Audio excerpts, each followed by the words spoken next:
আসসালামু আলাইকুম ওয়া রাহমাতুল্লাহি ওয়া বারাকাতুহু। প্রিয় খামারি ভাই বোনেরা, আপনারা সবাই কেমন আছেন? আশা করি ভালো আছেন। আলহামদুলিল্লাহ, আল্লাহ তাআলার রহমতে আমি অনেক ভালো আছি। আমি এসেছি মূলত আমার ওই ঘাসের জমিটাতে, যেটাতে আপনাদের কিছুদিন আগে সার এবং পানি দিয়ে দেখাইছিলাম। মূলত এখান থেকে ঘাস কাটা শেষের দিকে হয়তো আজকে দিনই শেষ হয়ে যাবে।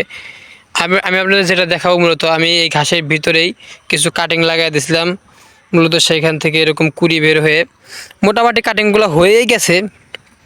যেহেতু আমি বিসি বোনার পরপরই লাগাই দিয়েছিলাম এটা ঘাসের ভিতর দিয়ে, কারণ ওই পাশ দিয়ে কিছু গাছ ছিল, যার কারণে গাছের ছায়াটা ঘাসের উপর পড়তেছিল এবং পাতা পড়ে, সেই জন্য আমি এখানে মূলত কাটিং লাগাই দিয়েছিলাম। কাটিং মূলত ছায়াতেও মোটামুটি হয়, হালকা পাতলা ছায়াতে হয়।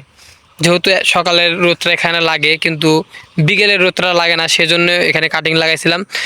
এখন আলহামদুলিল্লাহ গাছগুলো কেটে ফেলেছে, যাই হোক কাটিংগুলো ভালো ফলন হবে। আর আমি মূলত যে ঘাসটা এখানে বুনছি সেটা মূলত আবার হবে, যেহেতু মাত্র প্রথম কাটা সেহেতু এটা আবার হবে। এইখান দিয়ে মূলত আবার কুড়ি বের হয়েছে, যেখান দিয়ে প্রথম দিন কাটছি সেখান দিয়ে মূলত কুড়ি বের হয়ে গেছে।